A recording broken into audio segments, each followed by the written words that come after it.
Mr. Silent Channel. Please don't skip the ads, at paki-like naman, share at subscribe mo na rin, salamat. Kabanata 1681 Ano ito? Nagtaka si Yefan, tumingin sa babae, at tinanong si Su Qingzhou, bakit, kilala mo ba ang asawa ko? Hulaan ni Su Qingzhou, hindi ka dapat. Si Ms. Sonia Kailan, tama ba?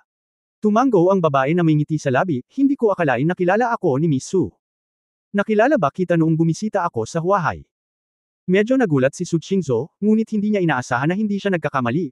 Umiling siya at sinabing, hindi, sa oras na iyon, nag-aaral pa ako at wala akong pagkakataong makilala ang isa't isa. Pero dahil madalas akong magbasa ng balita at magbasa ng ilan sa iyong mga gawa sa ekonomiya, may alaala ako sa iyong hitsura. Napakahusay mong iskolar at politiko.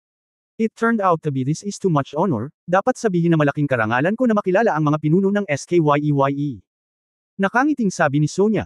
Tila matagal nang alam ni Sonia ang pinagmulan ni Yefan at iba pa.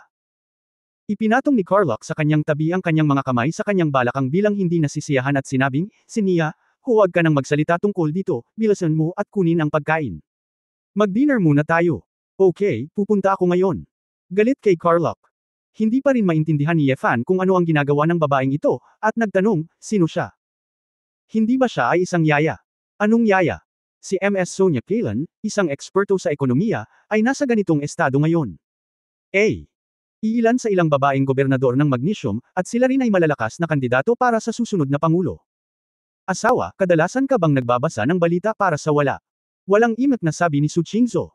Sinabi ni Yefan na, at ngumiti, hindi ko gaanong pinansin. Marahil sa mata ng mga ordinaryong tao, isang napaka-nakakagulat na bagay para sa isang gobernador na magluto sa bukid at maging isang kusinero. Ngunit sa mga mata ni Yefan, pabayaan ang gobernador, kahit na bumisita ang Pangulo ng Magnesium, hindi niya naisip na ito ay napaka-espesyal, kaya hindi siya nagtanong ng marami. Ngunit si Zhou Xinjiang at ang iba pa ay natigilan. Bagamat wala silang masyadong alam nilang napakalaking opisyal ang gobernador. Paano siya matatawag na parang utusan? Mr. Barton, bakit nagluluto si Ms. Kailan sa bahay mo? Tanong ni Su Qingzhou. Binuksan ni Carlock ang isang baso ng alak at direktang sinabi, tinulungan ko siyang makakuha ng higit sa kalahati ng kanyang mga boto. May babayaran siya, tama. Pagkakaroon. Sinabi yun, naunawaan ni Su Qingzhou at hindi na nagtanong pa. Malinaw, Madam Gobernador, heto, siya ay manliligaw lamang ng magsasaka, o kahit isang katulong. Sabi ni Niewuyo na may kalahating ngiti, Carlock, 30 taon nang wala ang asawa mo, hindi mo ba talaga iniisip na magpakasal muli? Dahil ang Zinya na ito ay may magandang ugali at bagay na bagay para sa iyo, ang isang babaeng tulad niya ay hindi maaaring maging sakam para sa iyong pera na kasama mo. Hehe, ngumisi si Carlock at sinabing, syempre, nahuhumaling pa rin siya sa husay at pangangatawan ko. Umiling si Niewuyo sa disgusto at walang magawa, laging hindi seryoso ang matandang kaibigan na ito. Sa kabutihang palad, hindi ito maintindihan ni Tita Jiang at Zhou Xinjiang, kung hindi, ituturing siyang gulo ng mga taong naging kaibigan niya. Hindi nagtagal, inilabas ni Sonia ang lahat ng pagkain, hinubad ang kanyang apron, at sabay na umupo. Sinabi sa akin ni Carlock na imbitahan ang dakilang hari ng impyerno at si Miss Su ng SKYEYE. Naging abala ako sa mga sangkap mula pa kahapon, at sana ay matugunan pa rin ang mga pagkaing inihahanda ko ang iyong panlasa. Alam ko na ang aming pagkain ay hindi maaaring ang malawak at malalim na kultura ng pagkain ni Siaguo ay maihahambing doon, ngunit ito ang aming hangarin. Sana ay magustuhan ninyo ito, magalang na nag-toast si Sonia sa lahat, ngunit hindi niya masabi na siya ang pinuno ng isang estado. Napahiya si Su Qingzhou. Isang malakas na babae na hinahangaan niya noong siya ay isang estudyante ay napakaalipin at binigyan muna sila ng isang toast. Ms. Kailan, hindi mo kailangang maging magalang, hindi mo kailangang magseryoso, nandito lang kami para magbakasyon, at kami ay mga junior. Sabi ni Su Qingzhou. Kinain ni Carlock ang salad ng lettuce at nakangiting sinabi, Miss Su, dapat mong tanggapin ito ng bukas palad, kung hindi ay mag-aalala siya.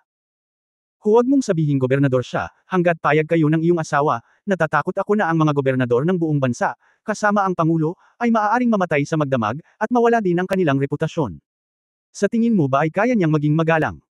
Ang mga salitang ito ay hindi man lang nakapagligtas kay Sonia, ngunit ang babaeng gobernador ay hindi naman galit, ngumiti lang ito at tumango. Bagamat alam ni Su Qingzhou na totoo ang sinabi ni Carlock, hindi pa rin siya comfortable. Hindi niya maiwasang tumingin kay Yefan.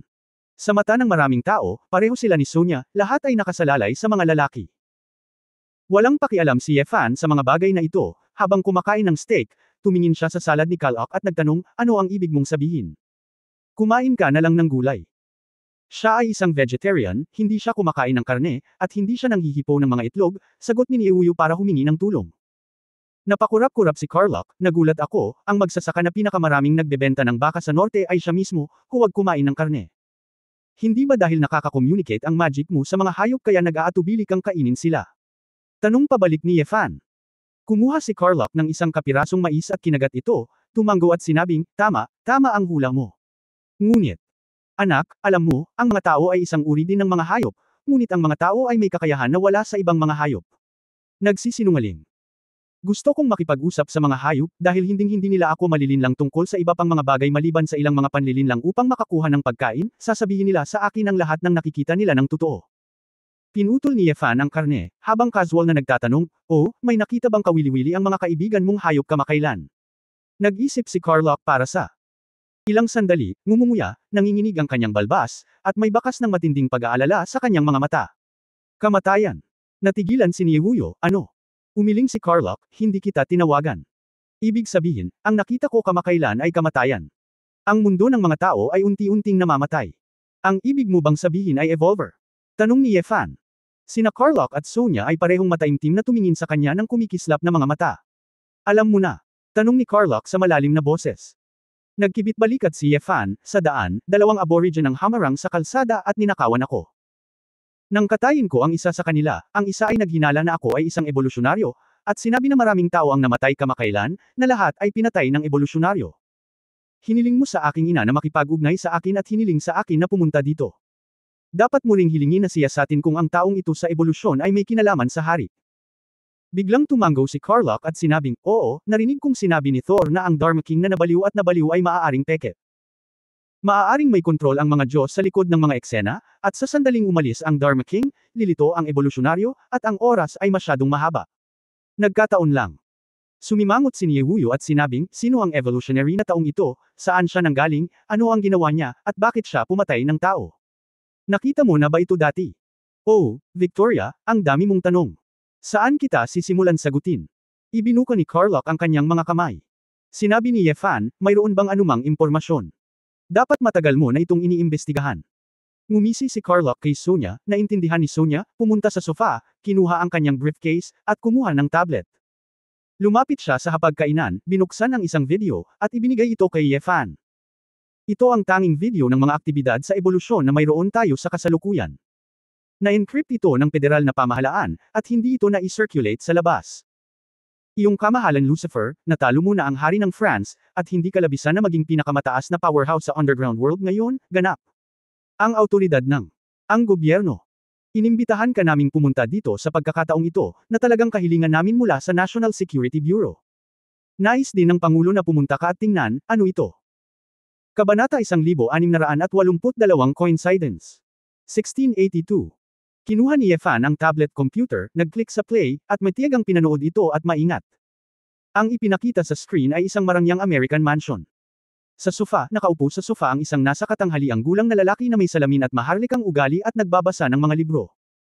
Sa oras na ito, isang lalaki na may gusot na buhok na mukhang isang walang tirahan, na may hawak na isang bote ng vodka sa kanyang kamay, lumakad at sumigaw ng mga kanta ng rock, at lumitaw sa larawan ng mahimalang. Halatang nagulat ang lalaki sa sofa, bumangon at tinanong kung paano nakapasok ang lalaki sa mansyon. Dahil dito, baliw na nagmumura ang lalaking alkoholiko. Ang nasa katanghaliang gulang na lalaki ay lumakad patungo sa mesa, kumuha ng isang revolver mula sa drawer, at, nang walang sabi-sabi, binaril ang lalaking walang tirahan ng putok. Gayunpaman, hindi damyugo ang lalaking walang tirahan. Sumugod siya, diretsyong binasag ang nasa katanghaliang gulang ng isang bote ng alak, at pinalo siya ng galit na galit gamit ang kanyang mga kamao, na napabuntong hininga ang lalaki. Sa wakas, tumingala sa kamera ang palaboy, tumalikod at tumakbo palabas. Itong mamamatay tao, na si Raven, ay dating trabahador ng Barrico Construction Group. Siya ay tinanggal dahil sa mga pagkukulang sa kanyang trabaho. Pumunta siya sa kumpanya para manggulo. Pagkatapos maaresto, siya ay nakulong ng 2 taon.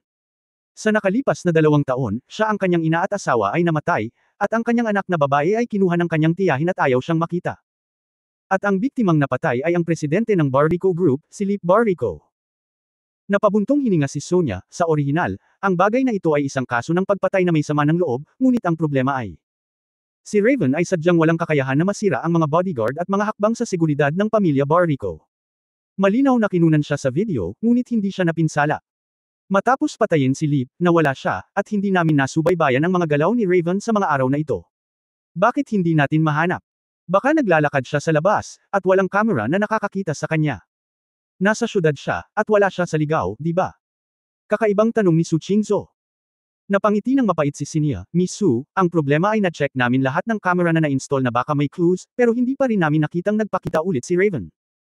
Inimbestigahan namin ang lahat ng posibleng lugar kung saan siya nagpakita, at nagpunta pa nga sa walang nakitang clues malapit sa bahay ng dati niyang katrabaho. Kumunot ang noo ni Yefan at sinabing, ibig sabihin. Ang taong ito ay isang ordinaryong tao lamang noong una, ngunit bigla siyang nagkaroon ng mahiwagang kapangyarihan. Maaari siyang pumasok sa isang mansyon sa gabi upang pumatay ng mga tao, barilin ng hindi namamatay, at mawala ng walang bakas. Oo, ang punto ay, kahit na ito ay isang salamangkero, natatakot ako na mahirap para sa isang tao na maitago, di ba? Nakipag-ugnayan na rin kami sa Power User Association, ang presidente ng AIR ay bumalik pagkatapos ng ilang buwan, at tinutulungan na niya kaming mag-imbestiga. May possibility ba na may supernatural being, pero wala pa akong clue, ani Sonia. Natigilan si Yefan, at masayang sinabi, opisyal na gumagana ang AIR. Hindi maintindihan ni Sonia kung bakit tuwang-tuwa si Yefan, ngunit tumanggaw siya, oo, nagbukas din ang presidente ng AIR ng isang asosasyon ng mga gumagamit ng kapangyarihan. Ang mga panloob na pagpupulong, ay nagsabi na sila ay personal na makikialam. Ha, mabuti naman. Lalong gamaan ang pakiramdam ni Yefan. Tila hindi malayong lumabas si AIR sa anino. Nagmuni-muni si Niewuyo, hindi mataas ang posibilidad na maging magician, gaano man kabilas ang magic, hindi ito makakamit sa maikling panahon, at napakataas ng talent requirements. Kung tungkol sa gumagamit ng kakayahan, maaaring posible. Ngunit narinig ko na ang ebolusyong ito mayroong higit sa isang tao ang napatay, at maraming tao ang namatay, kaya hindi dapat maraming supernatural na nilalang ang lumilitaw ng sabay-sabay, tama ba? Oo, ito lang ang may video recording, kung tutuusin, 12 ng mga pagpatay, lahat sila, ang mamamatay tao ang nawala. Mayroon kaming dahilan upang maniwala na ang mga taong ito ay maaaring may espesyal na layunin na mag-lynch, mag-higanti o pumatay ng may masamang hangarin doon. Galit na sinabi ni Sonia, kung magpapatuloy ito, sa malaot madali, imposibleng itago ito at panik ang mga tao. Ang tanong ay, sino ang gumawa ng pangalang Evolver? Tanong ni Yefan. Sinabi ni Sonia, sa dalawang pagpaslang sa ating estado, iniwan ng mamamatay tao ang mga salitang Evolver na may dugo sa pinangyarihan, at sa ibang mga estado, may mga saksi na nakarinig na tinawag ng mamamatay tao ang kanyang sarili na. Kailangan nating maghinala na ito ay isang grupo ng mga tao na nakakuha din ng mga espesyal na kakayahan, at sadyang ginagamit nila ang kakayahang ito para pumatay ng mga tao. Tumanggo si Yefan, ibig sabihin, ang mga taong ito, na halos may layunin, ay pumatay ng mga tao sa isang target na paraan, hindi para makakita ng mga tao. Pumatay lang. Sa kasalukuyan, halos lahat ay tungkol sa paghihiganti, nag-aalala si Sonia, ngunit, ang mga taong ito na may mga problema sa pag-iisip, kapag mayroon na silang mga kakayahan, ay maaaring mawalan ng kontrol. Higit pa, kung paano ba naman, galing lang sila sa mga personal na hinaing, may revenge killings, at maraming tao ang walang kasalanan. Sumingit si Carlock sa oras na ito, ang mga magnanakaw na nakita mo ay talagang maraming lumitaw kamakailan. Pakiramdam nila ay nakapatay sila ng mga tao, at matatapos sila sa sandaling itulak nila ang responsibilidad. Be honest, busy talaga ang mga pulis ngayon. Nalilito, marami sa kanila ang waring humahanga sa tinatawag na mga ebolusyonaryo, at lahat sila ay naghahangad na magkaroon ng ganoong uri ng kapangyarihan. Ang ilang mga tao ay nagpapakalat nito sa dilim, ang mundong ito ay malapit ng masira, ang mga tao ay sisirain ang kanilang mga sarili, at ang ebolusyonaryo ay magpapadalisay sa lahat ng mga sakuna, at pagkatapos ay aakayin ang sangkatauhan sa muling pagsilang pagkatapos ng apocalypse. Ang mga taong naninirahan sa ibaba ay hindi maiiwasang magkaroon ng ganoong mga pag-iisip. Gayunpaman, dapat may mga taong nagtatrabaho pa rin ng lihim. Grabe, ang mga kaso ng pamamaril mo ay mas patay kaysa marami na ngayon, bakit walang nagsasabi na katapusan na ng mundo? Nag-isip sandali si Yefan, at sinabi kay Su Qingzhou, asawa, maaari ka ring tumulong upang suriin, tingnan kung makakahanap ka ng higit pang mga pahiwatig, pinakamahusay na maghanap ng tinatawag na evolver, tingnan kung ito ay tao o isang multo. Nakikita ko, magkakaroon ako ng isang tao na magsimula kaagad ng pagsisiyasat, at siya nga pala, tingnan kung mayroong anumang nauugnay na impormasyon. Tumanggo si Su Qingzhou, tumayo at pumunta para tumawag sa telepono. Haha, kumita na ako sa pagkakataong ito. Napakamahal ng katalinuhan ng tiya niyan, sabi ni Carlock sabay kindat. Napangiti din si Sonia nang may pasasalamat, oo, sa tulong ng iyong kamahalan Lucifer, talagang gamaan ang loob ko. Hindi ko pa alam kung ano ang matutuklasan ko, kaya huwag mo akong masyadong pasalamatan, sabi ni Ye Fan, at sa pakikitungo sa langit at sa tao, ang mga tao ay kailangang tumulong sa isa't isa. Napakahalaga rin na sabihin mo sa akin ang impormasyong ito. Napabuntong hininga si Carlock, noong bata pa ako, ang girong kilala ko ay hindi yung tipong baliw na hindi sineseryoso ang buhay ng tao. Mahigit 20 taon na akong hindi bumalik sa seminar, pero hindi ko inaasahan na mangyayari ito. Ako, sana talaga peke yung teacher na natalo mo. Sa kasong ito, kahit papaano, siya pa rin ang dakilang Dharma King of the Doomsday sa aking isipan. Si Ye Fan ay maingat na humigop ng champagne, ang kanyang mga mata ay kumikislap, naiinip. Tahimik. Makalipas ang mahigit 10 minuto, naglakad pabalik si Su Qingzhou, na may bahid ng pagdududa sa mga mata ng babae. Miss, may klo ka ba? Tanong ni Ye Fan. Tanong pabalik ni Su Qingzhou, asawa, si Duck Seller mula sa Dragon Knight, kaibigan mo ba siya? Natigilan si Ye Fan, pagkatapos ay tumango, kalimutan mo na ito, noong gusto ni na Orlando at Sylvia na harapin ako, kami ni Duck ay nakipag-away ng magkatabi, at ang kanilang mga Dragon Knight ay tila umaatres ngayon, ano ang mali? Umalis. Medyo naghinala si Su Qingzhou, at sinabing, ang impormasyon ay nagpapakita na ito ang mamamatay tao na nagngangalang Raiwen, Shahi at Duck Seller ay nasa parehong maliit na bar. Dahil wala silang komunikasyon, hindi malaman ng mga pulis, pero hindi mo ba naisip na nagkataon lang? Kabanata 1683 Asahan. Noong 1683, nahulog sa malalim na pag-iisip si Ye Fan. Talagang matagal na niyang hindi narinig ang balita ng Dragon Knight. Hindi niya inaasahan na maririnig pa ito sa ganoong pangyayari. Sa likod ng Dragon Knights, maraming international consortia at mayayamang pamilya, kaya hindi sila nagkulang sa pagkain at damit. Napakatatag ng kanilang chivalry spirit. Maliban sa insidente sa Orlando, walang nangyari. It stands to reason that it will not be is it really just a coincidence to be involved in such a dark incident. Sabi ni Sonia. Naisip ito ni Ye Fan at sinabi kay Su Qingzhou, asawa, maaari mo ba akong tulungang makipag-ugnayan kay Dake? Para kay Tianyan, hindi mahirap makipag-ugnayan kay Longo. Tumango si Su Qingzhou at mabilis na hinanap si Dake. Numero at tumawag. Duck Seller, sino ka? Narinig ni Ye Fan ang pamilyar na boses at ngumiti, Duck, ako ito. Lucifer. Ha? Bakit bigla mo akong tinawag? Masayang ngumiti si Pato. Hindi umikot si Ye Fan, at sinabing, narinig mo na ba ang tungkol sa mga evolusyonista na lumitaw sa iyong bansa kamakailan? Nag-iimbestiga rin kami ng undercover, ngunit hindi pa namin naiisip ito. Oh, bakit gusto mong mag-imbestiga? Sino ang nagtanong sa iyo na mag-imbestiga? Tanong ni Ye Fan, mukhang hindi ka ipinadala ng Federation. Bumantong hininga si Duck, walang nagtanong sa amin na mag-imbestiga, ngunit 2 apprentice knight sa aming Dragon Valley ang pinatay ng evolusyonaryo. Ang bagay na ito ay hindi isinapubliko, ngunit gusto naming malaman kung ano ang evolusyonaryo. Mga tao, kung gayon ang kaso. Kumislap ang mga mata ni Ye Fan, at nagtanong siya, nakahanap ka na ba ng anumang mga pahiwatig? Sinabi ni Doc sa mahinang boses, meron naman, pero maaaring hindi komportable na makipag-usap sa telepono. Zepha, kung pupunta ka sa Mystery Country, baka pwede tayong mag-usap ng harapan. Ngumiti si Ye Fan at ipinaliwanag ang kanyang kasalukuyang lokasyon. Nang marinig ito ni Doc, agad siyang nagulat, ang galing. Natapos ko na ang ilang bagay dito, at hahanapin kita sa loob ng 2 araw. Pagdating ng panahon, sasabihin ko sa iyo ng personal ang impormasyon. Ang iyong pamilya ay nasa bakasyon, kaya hindi ito dapat maging isang problema. Magmadali na tayo. Natural na naramdaman ni Ye Fan na walang problema, at agad na ibinaba ang telepono. So, nasangkot ang Dragon Knight dahil iniimbestigahan niya ang bagay na ito. Bumulong si Su Qingzhou, may katuturan. Totoo o mali ang sinabi niya? Malalaman mo pagdating niya. Kung hindi siya dumating, pupunta ako sa Longo para hanapin siya. I'm here to travel, and I'm going to investigate, but what to eat, what to drink, and dinner must be eat first. Nang marinig ito ng lahat, naramdaman din nila na ito ang nangyari, at agad na kumain ng nakangiti. Sa kalagitnaan ng pagkain, isang matangkad na puting cowboy ang pumasok mula sa pinto. Nakasuot siya ng cowboy hat, may balbas, at nakasuot ng western-style outfit. Malakas ang muscles niya at puno ng male hormones. Hawak ng cowboy ang isang bote ng whiskey sa kanyang kamay, at tila medyo lasing. Siya ay nagmamayabang papasok sa restaurant, binuksan ang kanyang kamay at sumigaw, oh, tingnan ko kung sino ang nandito. Ito pala ang sikat na hari ng impyerno. Ito ba? Haha, paano ito mukhang bagong panganak na guya? Hindi pa nga tumataba ang buhok. Bahagyang nakasimangot si Ye Fan, habang ang mukha ni Su Qingzhou ay nanlamig. Naglakas loob ang lasing na cowboy na kausapin si Ye Fan ng ganoon. Bane, tumahimik ka.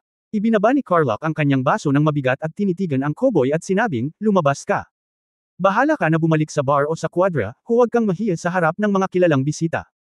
Malumanay na pinayuhan ni Sonia si Sed, Carlock, huwag kang magalit, mahilig magbiro si Bane. Iyong kamahalan Lucifer, huwag maiinip. Ang karakter ni Bane ay medyo madali, siya ang panganay na anak ni Carlock, at siya ay talagang napakahusay. Bang-bang! Nalaglag ang bote ng alak sa sahig, katabi lang ng upuan ni Zinnia. Napasigaw si Sonia at napatalon sa takot, namumutla ang mukha. Ikaw na matandang baka na may asul na buhok, ito ang sakahan ni Patton, at isang taong mula sa pamilyang Patton ang gustong magsalita, ikaw naman ang magsalita. Ang pangalan mo ay Patton. Hindi. Kalapitang mababa ang lipad, ang aking ina ay si Patton. Madam. At palagi ka nalang bakang inaalagaan ng matanda. Malungkot ang ekspresyon ni Carlock, iniunat niya ang kanyang kamay at hinayla si Sonia na iiyak na sana, saka bumangon, hinugot ang pistol sa kanyang bewang, at ipinutok iyon sa mesa. Umalis ka, oh. Tutusukan ko ang iyong tuhod ngayon, pinandilatan ni Carlock ang kanyang anak. Namumula ang mga mata ni Bane, at may mga nangingilid na luha sa loob. Tiningnan niya si Yefan at ang iba pa ng sarkastikong at nanghahamak. Nginisyon, pagkatapos ay tumalikod at naglakad sa gabi habang kumakanta. Pagkaupo ni Carlock ay parang inilabas niya ang lahat ng lakas niya, nakalaylay ang ulo, at napakapurol din. Mapait na bamantong hininga si Niewuyo, hindi mo ba masasabi ng maayos sa batang iyon? Siguradong napaka-bitter niya. Ito ang hiniling niya, sabi ni Carlock. Siya ang panganay na anak ni Mr. Barton. Hindi ba yan ang batang may-ari ng bukid na ito? Bakit ganito? Pinigil ni Su Qingzhou ang kanyang galit, ngunit tumakbo ang lalaking ito at sinabi iyon tungkol sa kanyang asawa, at pagkatapos ay umalis. Bamulong si Niewuyo, noong si Carlock ay nasa Doomsday King Power, noong siya ay nagsasagawa ng isang misyon, siya ay may sama ng loob sa kaaway, at ang kabilang partido ay bumili ng isang mamamatay tao upang maghayganti.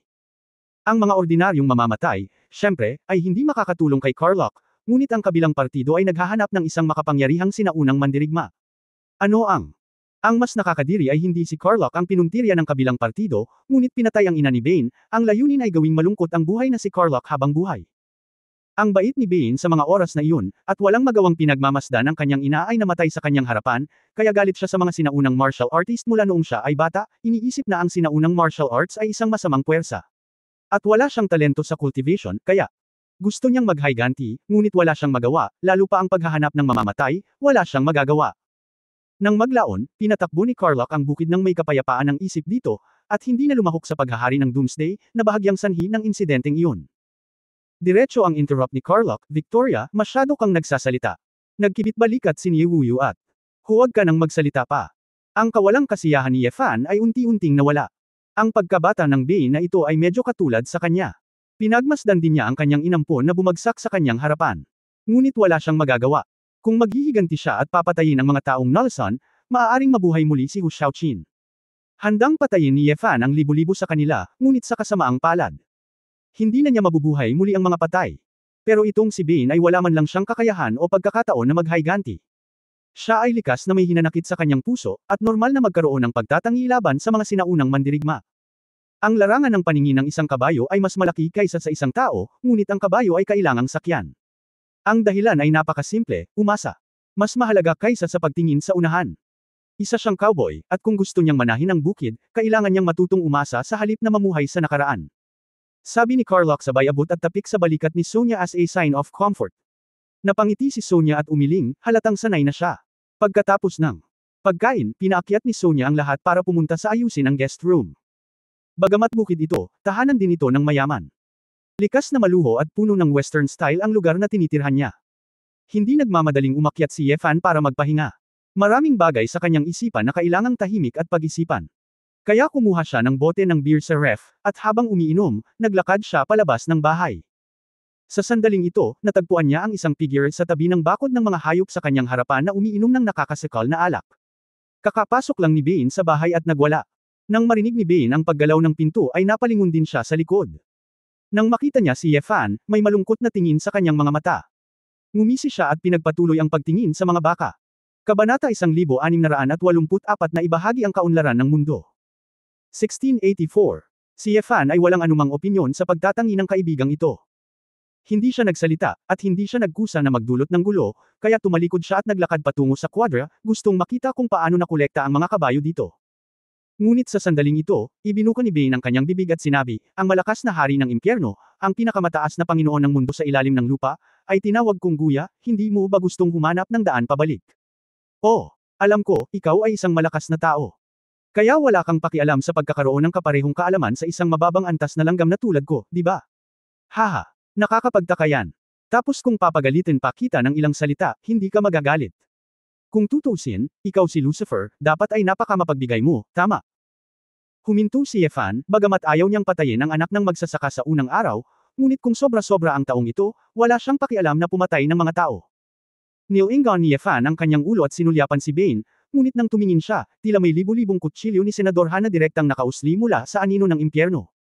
Dahil sa nakamamatay na aura na ito, ang mga baka sa bullpen ay sumigaw ng mumu upang makatakas. Nang inag si Bane, nanginginig ang kanyang balbas, ang bote ng alak sa kanyang kamay ay diretsyong nahulog sa lupa, ang kanyang mukha ay namumula sa takot, at ang kanyang paghinga ay halos malagutan ng hininga. Hindi gaanong nagsalita si Yefan, tumingin sa likod ng walang pakialam, humigop ng beer, at nagpatuloy sa paglalakad patungo sa kwadra. Ito na ang limitasyon ng kanyang pasensya, sa nakayanin ng lalaking ito para sa kanyang sarili. Matapos lumayo si Yefan ng mahigit 10 metro, bumalik sa katinuan si Bane. Tiningnan niya ang bote ng alak na kinatatakutan niya, at dumagsa ang kahihiyan at galit. If you have the kind, patayin mo ako. Pinahiya mo ako ng ganito, akala mo matatakot ako sa iyo. Kayong mga tao sa underground world ay mga Verdugo na may dugo sa kanilang mga kamay. Sa pagkakataong ito, hindi na nag-abala si Yefan na bigyang pansin ito at hindi na lumingon. Naglakad ng mag-isa patungo sa kwadra, at sa likod, mahinang narinig ang sigaw ng isang lalaki. Kinaumagahan, nagising ang pamilya, nag-almusal sa bukid, at pinag-usapan kung ano ang gagawin. Kahit na ang madilim na ulap ng ebolusyon ay hindi nawala, ang magandang oras ng paglalakbay ay hindi maaaring sayangin. Si Sonia ay babalik sa trabaho sa kabisera ng estado. Inirekomenda ni Carlock ang kanyang sarili, nagmaneho ng kotse, at naglibot sa bukid kasama ang isang grupo ng mga tao buong umaga. Nakikita kung paano gumagana ang bukid, pati na rin ang lahat ng uri ng hayop, magagandang talon, fountain, ilog, ito ay lubos na kasiya siya. Sa tanghali, nagsimula ang isang grupo ng mga tao ng barbecue sa labas. Karamihan sa mga cowboy na nagtatrabaho sa bukid ay prangka. Dumating sila para kumain at uminom. Napakasaya ng kapaligiran. Isang Ford F-350 ang nagmaneho pabalik mula sa labas, at si Bane ang bumaba. Si Bane na tila hangover ay amoy alak sa buong katawan. Pumasok siya sa venue kung saan masayang ginaganap ang barbecue, at tinitigan si Yefan ng masama. Hoy, Bane, gusto mo ba ng sausage? Isang cowboy ang nag-abot ng inihaw na sausage. Hindi man lang nag-abalang gumamit ng tinidor si Bane, kinuha niya ang mainit na sausage gamit ang kanyang mga kamay at kumagat ng malakas. Nang makita ang hitsura ng kanyang anak, sumimangot si Carlock at sinabing, "Anak, huwag ka nang kumain. Bumalik ka at maligo ka, amoy natutulog ka sa tumpok ng dumi ng baka." Paumanhin, Mr. Barton, kailangan pang magtrabaho ng iyong anak, at ako ay isang cowboy, syempre, amoy tae. Sabi ni Bane, at direktang sumigaw, "Bilasan mo at kumain. Kayong mga kumuha ng pera, nandito ba kayo para makipaglaro sa mga tiyuhin na ito?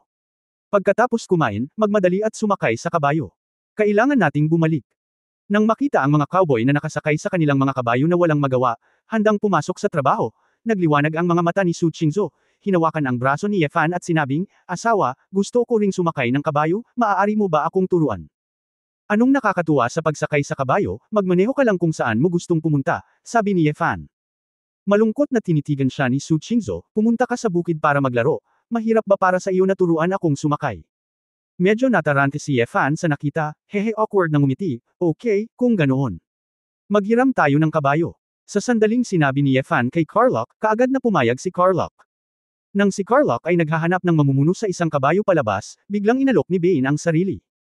"Ama, hayaan mo akong pangunahan ng kabayo para sa kamahalan na si Lucifer, bigyan mo ako ng pagkakataong gumawa ng mga pagbabago."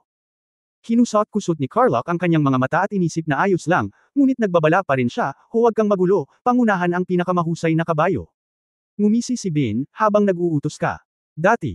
Matagal, pinangungunahan ni Bane ang isang marangel na kabayo, lumabas ang kulay abong kayumangging kabayo, umungol ang kabayo at tila hindi mapakali. Nang makita ni Carlock ang kabayo, galit na galit siya at tumayo at sinabing, "Mabahong bata. I asked you to lead the best one, are you bingi?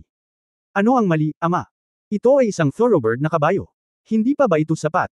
Ang kabayong ito ay inilalagay sa merkado, ngunit maaari itong ibenta sa halagang 30 milyon." Mukha namang inosente si Bane. Hindi rin maintindihan ni Su Qingzhou, kaya nagtaka siya, "Asawa, napakamahal ba ng kabayong ito? Bakit galit si Mr. Carlock?" Ang mga mata ni Yefan ay kumikislap, lumapit siya sa kabayo at sinabing, "May mga guhit na tigre sa mga binti." Ang kanlurang bansang thoroughbred na kabayo, na minsan ay nagpatalsik ng hindi mabilang na mga mananakop na European mula sa kanilang mga kabayo, isang mapagmataas na lahi ng kabayo. Ito ay bihira na makakakuha ka ng tulad ng isang hindi kilalang thoroughbred na kabayo. Bumantong hininga si Carlock at sinabing, Lucifer, ako lang ang makakasakay sa kabayong ito. Papalitan ko ito para sa iyo. Ang kanyang likas na salamangka ay nakapagpapatahimik sa halimaw, ngunit walang ibang makakapagpaamo sa makapangyarihang lahi na ito. Pare, minamaliit mo lang ba si Lord Lucifer? Pwede kang sumakay, pero hindi siya. Tumawa si Bane. Shut up, brat. Bilasan mo at magtrabaho ka. Si Carlock ay nababalisa at nagalit, sa takot na ang kanyang anak ay talagang asar kay Yefan. Ikanaway ni Yefan ang kanyang kamay, kalimutan mo na ito, hindi na kailangang magbago, gusto ko ang kabayong ito. Sa sinabi nito, sa ilalim ng mapanuksong tingin ni Bane, kinuha ni Yefan ang renda at tumalon sa likod ng kabayo. Gatlang M. Ang rebeldeng kabayong puro dugo ay biglang bamulong, itinaas ang mga paa sa harap, at muling lumundag, sinipa ang hulihan nitong mga paa, sinusubukang itapon si Yefan. Ang makapangyarihang baywang at lakas ng binti na ito ay talagang naging sanhi ng pawis ng mga katabi niyang cowboy. Bulalas ni Su Qingzhou, iniisip na si Yefan ay itatapon ng kabayo, ngunit nakita niya si Yefan na biglang humawak sa renda at sumisigaw ng malakas. Umuungol. Nanghihina, tulad ng isang dagandong ng dragon, na kumalat sa mga tainga ng lahat, at gayon din sa mga tainga ng lahat ng kalapit na hayop. Sa isang iglap, ang walang ingat at mabangis na kabayong ito ay labis na natakot kaya dali-dali siyang tumayo at hindi naglakas loob na gumalaw, nakayuko ang ulo, at medyo nanginginig ang katawan. Lahat ng nasa eksena, maging si Carlock, ay medyo natulala. Ang pamamaraan ng pagsasanay sa kabayo na ito ay hindi kapanipaniwala. Maaari bang paamuin ng tao ang kabayo sa isang sigaw lang? Ang mga cowboy sa tabi niya ay maraming natutunan at nagpalakpakan, hinahangaan ang kakayahan ng oriental na lalaking ito. Iniunat ni Yefan ang kanyang kamay kay Su Qingzhou, asawa, bakit ka nakatayo, sumakay ka sa kabayo. Sumakay tayo sa mga kabayo at mabuhay. Dashing life, stop singing, ang gwapo mo. Tinakot mo ako hanggang ngayon. Galit na sabi ni Su Qingzhou, ngunit tuwang-tuwa pa rin siya, iniunat niya ang kanyang kamay para hilahin ang lalaki, at umupo sa saddle. Natagpuan ni Yefan na ang pagsakay sa kabayo ay napakahusay. Kaya niyang yakapin ng mahigpit ang isang babae, maghanap ng lugar kung saan walang tao, at gumawa ng espesyal na bagay. Hihehe, sarap na sarap sa paa niya at marahang hinawakan ang tiyan ng kabayo, at handa na ang kabayo. Nag-jog forward. Nang makita si Yefan na nakasakay sa kabayo ng napakadali, ang mukha ni Bane ay nagpakita ng malungkot na ekspresyon, at may kakaibang pulang ilaw sa kanyang mga mata. Lumingon si Bane, sumugod at sumakay sa kabilang kabayo. Sinipa ng malakas ang tiyan ng kabayo, mabilis na tumakbo palabas, at hinabol si Yefan at ang dalawa. Kabanata 1685 Sunog. Noong 1685, nakita ng mga cowboy ang eksenang ito, sumipol silang lahat at sumigaw, ay nalalayan si Bane na mahanap ang lugar pabalik. Halika, cowboy, huwag mong ipahiya ang Patton Farm. Haha, galit siya. Galit talaga tong lalaking ta. Sila ang pamantayan kung saan maaaring igalang ang isang tao. Si Carlock ay mukhang walang magawa. Nang ang kanyang anak ay nakikipagkumpetensya sa ibang mga lalaki, siya ay lubos na sumusuporta bilang isang ama, ngunit ang makipagkumpetensya kay Yefan ay medyo nakakapagbigay ng sarili. Si Yefan ay talagang walang interes na makipagkumpetensya sa Bane na ito. Nais lang niyang dalhin ang kanyang matamis na asawa sa isang tahimik na ilog upang gumawa ng isang bagay na intimate. Itong si Bane ay napakamangmang sa pambabula, at hinabol pa siya. Hindi ba ito sinusubukang sirain ang kanyang mabubuting gawa? Hoy, huwag kang sumama, nandito ako para samahan ang pamilya ko sa bakasyon, huwag kang maghanap ng gulo, tumalikod si Yefan at nakasimangot. Ngumisi si Bane, bakit, natatakot ka ba? Ang galing mong magpaamo ng mga kabayo, pero hindi ka maglalakas loob na makipagkumpetensya sa akin sa kabayong ito na puro lahi. Sumimangot si Yefan, ngunit ngayon ay nakayakap na siya kay Su Qingzhou, ayaw niyang masira ang saya ng larong ito, kaya tumalikod na lang siya at nagpatuloy sa pagsakay, hindi siya pinapansin. Nang makita na si Yefan ay naglakas loob na huwag pansinin siya, si Bane ay lalong nagalit, at ang pulang ilaw ay kumislap sa kanyang mga mata. Sa sobrang galit, naglabas siya ng leather whip mula sa saddle, nagmamadaling sumakay sa kabayo, at sinampal ng malakas ang kabayo ni Yefan. Bagamat nag-react si Yefan, nagulat pa rin ang kabayo, at itinaas ang mga paa nito ng mataas, humihingi. Damn it! Malakas na hinawakan ni Yefan ang renda, at hinawakan ng mahigpit ang babae gamit ang isang kamay, para hindi siya mahulog sa kabayo. Nang makita si Bane na tumatawa ng malakas, gusto niyang humagupit ng isa pang letigo.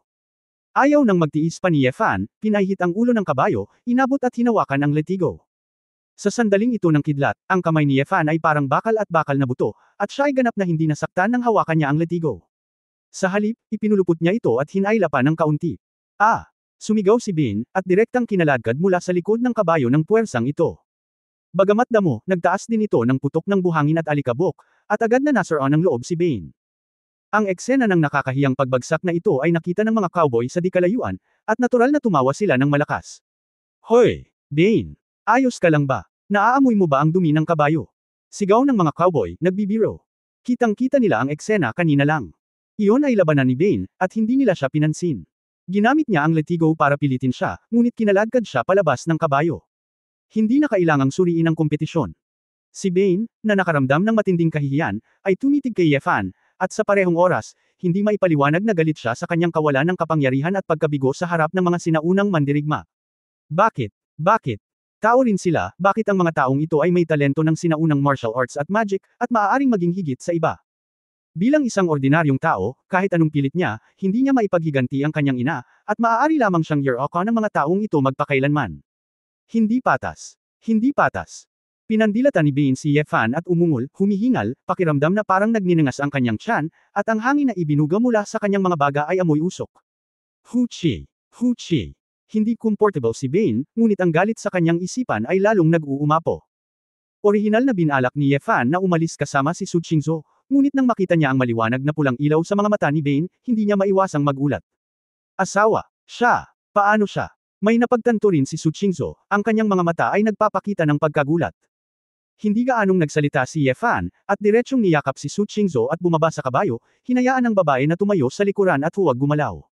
Si Yefan mismo ang lumapit kay Bane, nakasimangot at nagtanong, ano bang problema mo? Hindi ka ba komportable? Bagamat ang taong ito ay paulit-ulit na nag-provoke, hindi lang umimik si Yefan at hindi ito pinansin. Sa ganitong paraan, naramdaman ni Yefan na ang katawan ni Bane ay tila naglalabas ng hindi pangkaraniwang mataas na temperatura. Ako, ang init ko, ang init. Nadapa si Bane, umindayog ang kanyang mga hakbang, pilit na hinihila ang mga butones ng kanyang damit, sinusubukang lumamig. Nabigla si Yefan nang makita niya ang lahat ng ito, dahil halatang walang cultivation si Bane, ito man ay totoong chi o magic. Ngunit ang kanyang katawan ay patuloy na naglalabas ng sobrang init na enerhiya na higit sa mga ordinaryong tao, at ito ay patuloy na umiinit. Ang ganoong temperatura, makatwira na ang mga tao ay hindi makayanan ng mahabang panahon, ang kanilang mga organo ay nabigo, at sila ay direktang namamatay. Ibigay mo sa akin ang iyong kamay, at ipapakita ko sa iyo ang palso. Umakyat si Yefan, sinusubukang tulungan siyang suriin muna ang palso. Ngunit hindi hinayaan ni Bane na hawakan siya ni Yefan. Umatras siya at sumigaw na may pulang mata, umalis ka. Huwag mo akong hawakan ng maruruming kamay mo. Sa oras na ito, ang kanyang balat ay namumula sa pula, na parang sinunog ng apoy pulang bakal ay pangkalahatan. Napansin din ni Carlock sa di kalayuan na hindi maganda ang sitwasyon, at inihagis niya ang tinidor ng barbecue at nasagasaan. Ang ilan sa iba pang mga cowboy, mga kaibigan ni Bane sa loob ng maraming taon, ay dumating dito na may pag-aalala. Bane! Ano bang problema mo, Bane? Lalapit na sana si Carlock sa kanyang anak nang makita niya si Bane na mahigit 100 metro ang layo, at ang buong katawan nito ay nagliyab. Og! Gatlang M. Si Bane ay umungal na parang hayop, ang kanyang damit ay mabilis na nasunog at naging abo, at ang damo sa ilalim ng kanyang mga paa ay nasunog din. Ang apoy ay mabilis na kumalat, at si Bane ay hindi patay, ngunit nagninangas sa apoy, at ang kanyang mga mata ay naglalagablab din. Napabuntong hininga si Bane. Tiningnan niya ang nasusunog niyang mga braso at ang hubad niyang katawan na nababalot ng apoy.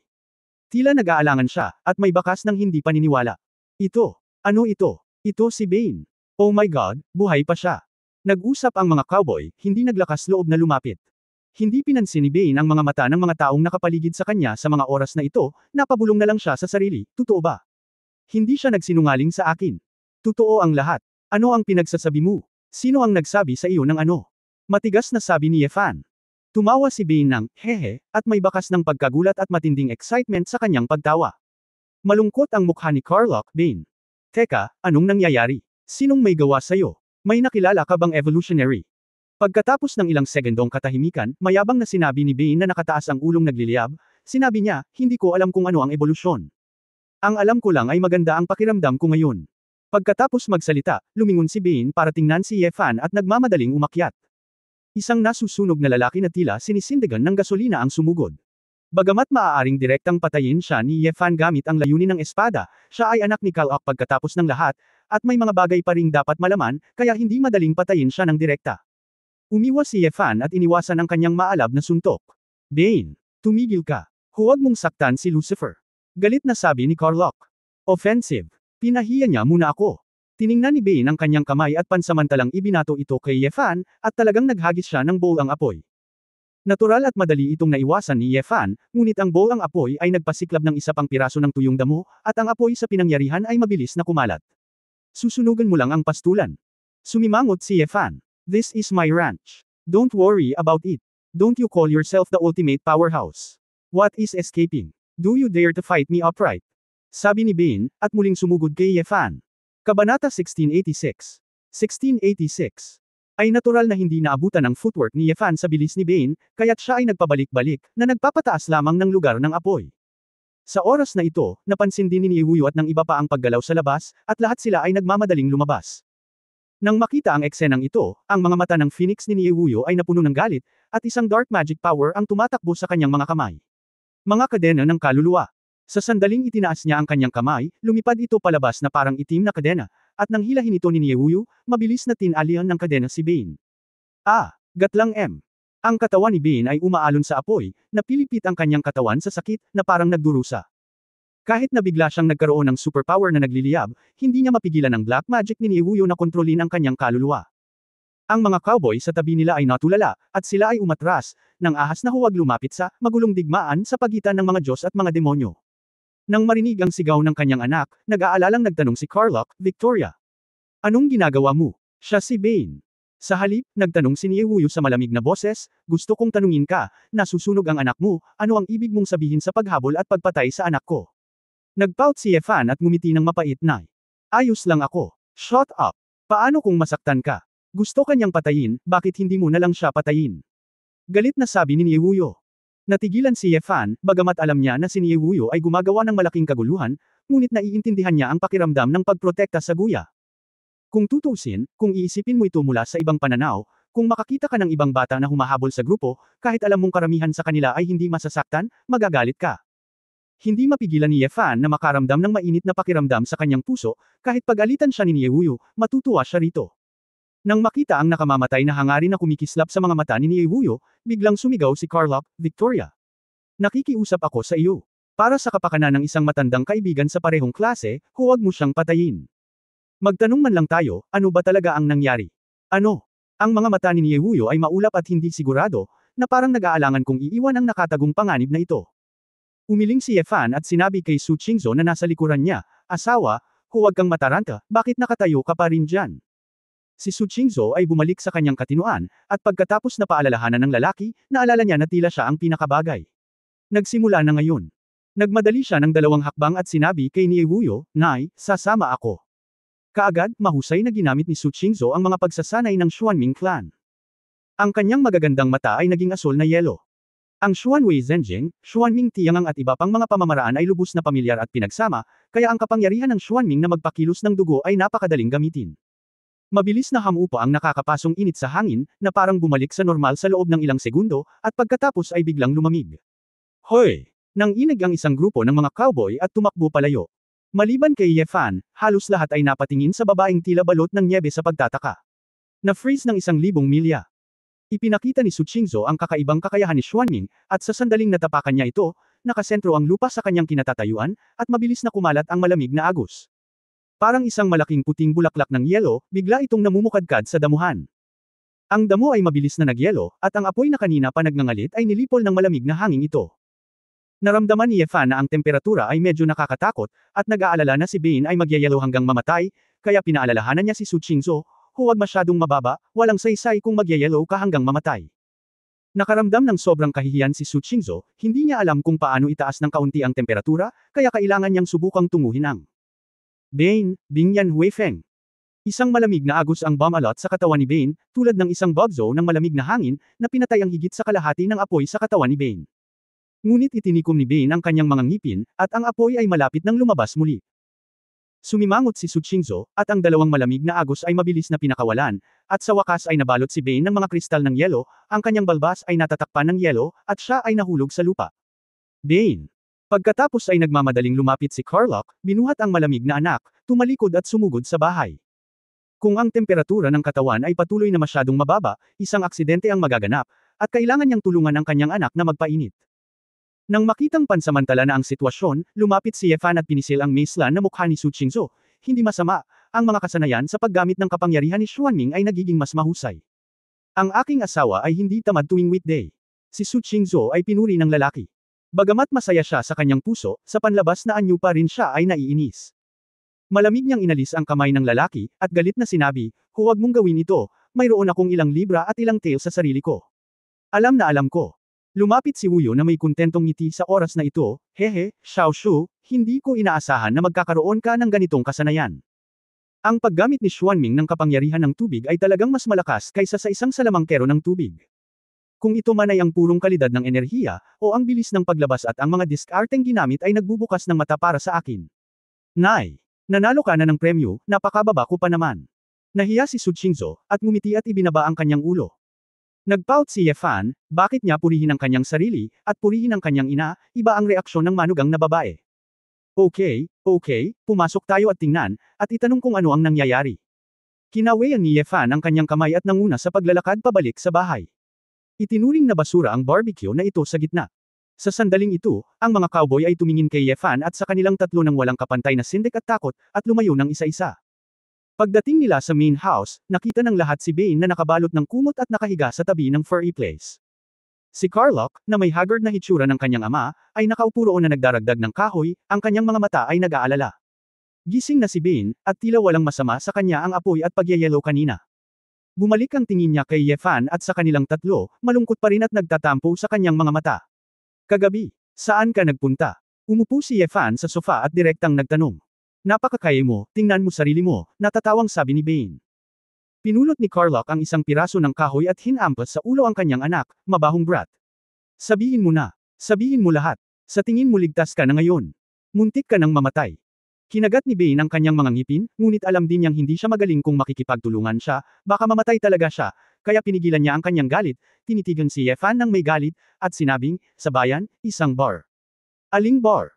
Oh my God, damn it, may 23 gusali sa parang kalokohang bayan na ito, at iisa lang ang bar. Alin ang ibig mong sabihin? Saway ni Bane. Kung gayon sino ang nakilala mo, sino ang nagsabi sa iyo kung ano? Tanong ulit ni Ye Fan. May bakas ng pagkalito sa mga mata ni Bane, at sinabing, isa itong babae, napaka-sexy niya tingnan, niyaya ko siyang uminom, tinanong niya ako kung ano ang bumabagabag sa akin. Tinanong ko lang siya ng ilang salita. Pagkatapos ay sinabi niya. Hiniling niya sa akin na uminom ako ng isang baso ng alak, at pagkatapos ng isang baso ng alak, maaari kong asikasuhin ang aking mga problema. Pagkatapos noon, pumunta ako sa motel kasama siya, at tapos hindi ko na maalala, nagising ako kaninang umaga. Nagkatinginan sina Ye Fan, Carlock, Nieuyo, at iba pa. At lahat ay nag-isip ng isang bagay ng sabay-sabay. Tiyak na may mali sa alak, hindi ba nagpunta rin sa bar si Lei Wen? Baka, Lei Wen, ano ang nainom mo? Hulaan ni Su Qingzhou. Ano nga ba ang hitsura ng babaeng iyon, mangyaring ilarawan ng detalyado, sabi ni Ye Fan, kung gayon, kailangan mong magpakuha ng isang tubo ng dugo, hihilingin ko sa isang tao na magpasuri upang makita kung ano ang mali sa iyong katawan, at gumawa pa ng isang komprehensibong pagsusuri. Malungkot na sinabi ni Bane, bakit? Ayos lang ako. Baka may mga superpower ako, at dissect mo ako na parang guinea pig. Bakit? Malamig na tanong ni Ye Fan, alam namin na kami ay malusog, dahil alam namin kung paano nakukuha ang aming kapangyarihan. Ikaw naman. Alam mo ba kung bakit maaari kang maging isang mainit na tao? Alam mo inumin mo ito gasoline ba o pulver?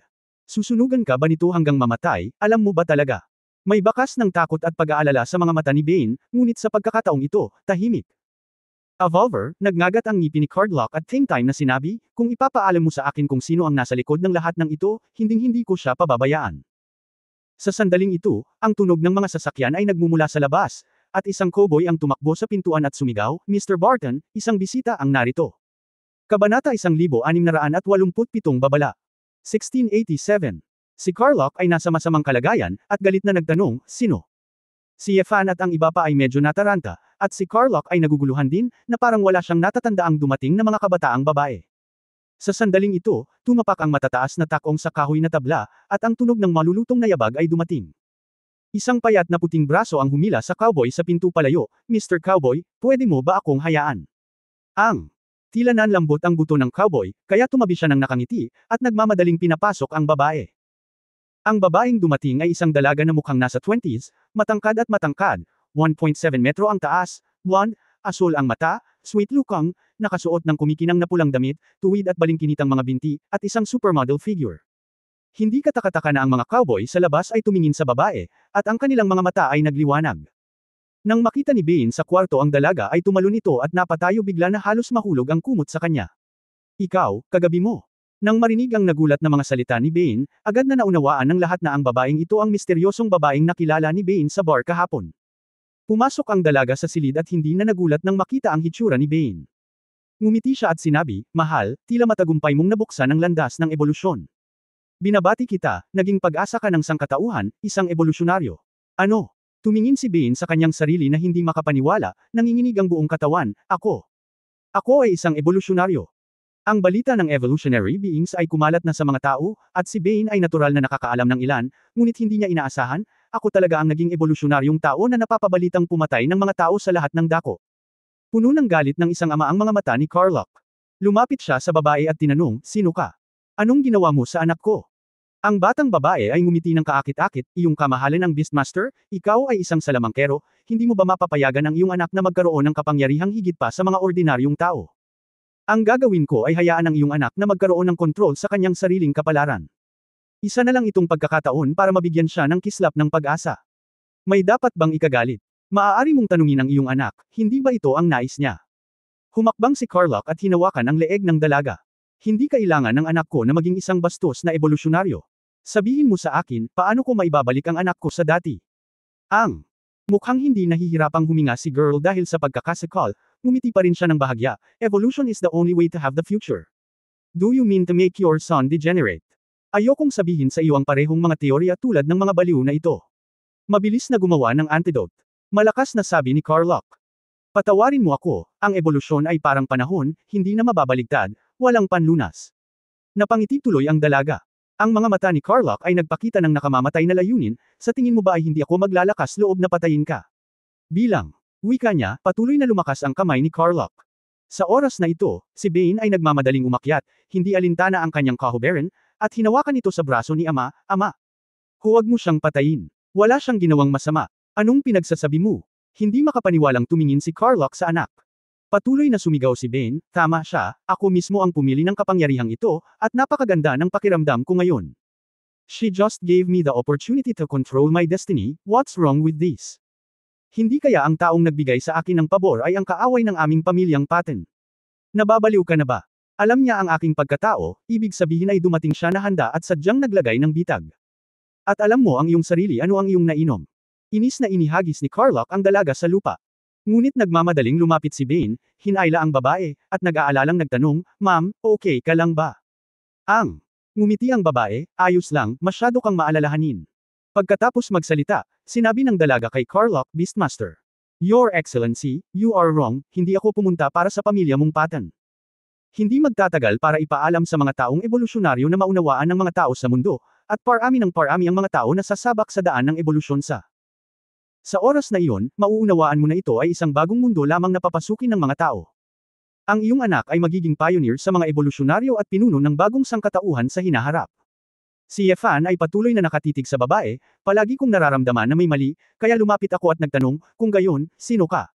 Sa palagay ko, tila hindi ebolusyonaryo." Napakurap-kurap ang dalaga at sinabing, "Maganda ang paningin ng iyong kamahalan Lucifer, oo, sayang hindi ako maaaring maging ebolusyonaryo. At ang aking trabaho ay hayaan ang mas maraming tao na sabik na magkaroon ng pag-asa na maging ebolusyonaryo, maaari mong tawaging ebolusyonaryo. Ako ang messenger. Ang mensahero." Saglit na nag-isip si Yefan, itinuro si Bane, at sinabing, "Kung gayon, ano ang ipinasa mo para sunugin siya?" Ngumiti ang babaeng messenger at nagsabi, "Hindi ko alam, bawat evolutionary na tao, anong uri ng superpower ang maaaring pasiglahin, responsable lang ako sa pagpasok ng evolutionary factors, sa kanilang katawan. Ibig sabihin, ang iba't ibang ebolusyonaryo ay magkakaroon ng iba't ibang superpower, na lahat ay mutasayon batay sa iba't ibang gene ng mga tao," pag-ungol ni Yefan. Tumango ang babaeng sugo, "Oo, kamahalan Lucifer, walang problema sa iyong pangunawa." Kinaikit ni Yefan ang kanyang mga mata at sinabi, "Kung gayon, sino ang nasa likod ng lahat ng ito? Sino ang nagpadala sa iyo dito? Pumunta ka rito sa iyong sariling pagkukusa, sabihin sa amin ito, at bakit?" Ang babaeng sugo ay humihingi ng paumanhin, "Paumanhin, ang ilan sa inyo ay hindi ko masagot ang tanong. Nagkusa akong pumunta dito ngayon dahil alam namin na sa mga kakayahan ng katalinuhan ng Tianyan, may mga pahiwatig na makikita sa madaling panahon. At hindi namin intensyon na magtago at magtago sa lahat ng oras. Kapag ang oras ay tama, tayo ay magiging isang bagong evolutionary trend sa mundo, na humahantong sa isang bagong panahon ng sibilisasyon ng tao. Dito, sa ngalan ng aking Panginoon, sinasabi ko lang sa kagalang-galang na Lucifer, bilang kasalukuyang nangungunang powerhouse ng sangkatauhan at ang pinakamakapangyarihang tao sa underground na mundo, mangyaring huwag gumawa ng ilang walang kabuluhang bagay. Ang pagharap sa hinaharap ay nakakatalo sa sarili. Ang takbo ng kasaysayan, ang advanced na sibilisasyon, ay hindi mapaglabanan. Tumawa si Yefan, oh. Naiintindihan ko, para bigyan ako ng babala. Ako. Maaari marahil hulaan na ito ay ang espesyal na sugo ng Nether, sibilisasyon, tama. Ano, nagbago na ba ang isip mo? Sa halip na direktang makipagdigma, nagpaplanong gamitin ang roundabout na taktika na ito para hayaang sirain ng sangkatauhan ang sarili nito. Ang pagsasabi ng napakaraming matataas na salita ay pangunahing lumalabag sa mga likas na batas ng ebolusyon ng tao. Siyempre, sinasabi sa iyo ito, maaaring hindi mo maintindihan, pagkatapos ng lahat. Hindi lamang ikaw ay hindi isang evolusyonaryo, ikaw ay hindi kahit isang tao. Dati. Tapos na siyang magsalita, diretsyong pinitik ni Yefan ang kanyang daliri, at isang espada ang bumalot sa lalamunan ng babaeng sugo. Gayunpaman, hindi damyugo o natambaman lang ang babaeng sugo, nanatili pa ring nakangiti ang mukha nito. Nakikita lamang ng lahat na sa kanyang lalamunan, nakalantad ang metal at mga wire, at kumikislap ang mga electric spark. Siya ay isang robot. Si Niewuyo, na laging nakasimangot, ay biglang natauhan, no wonder. Hindi ko maramdaman ang kanyang kaluluwa. Kabanata 1688 ang mensahero. 1688. Natigilan din si Bane, at nagmamadaling humakbang palayo. Pinagpapantasyahan lang niya kung may espesyal ba siyang gabi kasama ang magandang dalagang ito, ngunit sa pagkakataong ito ay kumbinsido siya na wala talagang nangyari sa kanila. Ang babae na mensahero ay nagpapanatili ng isang magalang na ngiti, at hinawakan ang kanyang butas na leeg ng isang braso sa medyo hindi makontrol na paraan. Medyo electronic din ang boses niya, hindi masyadong malinaw, bastos, ang dahilan kung bakit napakaraming hindi pagkakapantay-pantay at hindi patas sa mga tao ay dahil sa mga sinaunang mandirigma, salamangkero, at mga espesyal na grupo ng paglilinang na tulad mo. Bilang resulta, binubuli mo ang mahihina sa iyong sariling lakas, ganap na pinahahalagahan ang mga batas at regulasyon na iyong binuo. Ang pangunahing linya ng isang sibilisadong lipunan ay nakasalalay sa mga batas, pangangalagang medikal, at edukasyon, na maaaring sirain ang lahat ng mga pangunahing linyang ito. May isa lamang, ganap na kapangyarihan. Sa ganitong mundo kung saan ang mga batas ay walang silbi at para lamang sa mga ordinaryong tao sa ilalim, kung ang mga tao ay hindi umuunlad, sila ay mapupunta sa kalaliman ng kalaliman. Gagawin ng aking Panginoon ang mga tao na lumipat patungo sa isang mas patas at makatwirang. Bago pa matapos magsalita ang babaeng messenger ay sinuntok na siya ni Carlock sa galit. Bang! Ang! Bali na ang leeg ng babaeng messenger, at natama ng kamao ang ulo at bumagsak sa lupa. Ang electric spark na, ZZ, ay pumutok ng ilang beses, at ang babaeng messenger ay nawala ang kanyang, sigla, ng ganoon na lamang ng isang ngiti. Puno ng kalokohan, isang makina na hindi man lang nauunawaan kung ano ang buhay, at isang tao na karapat-dapat na pag-usapan ang tungkol sa espiritu ng lahat ng bagay. Panghahamak ni Carlock. Mapait na ngumiti si Yefan, iyon na nga. Gusto kong bawiin ito at hayaang subukan ito ni Yunyao. Sana magamit pa rin itong nawawalang ulo.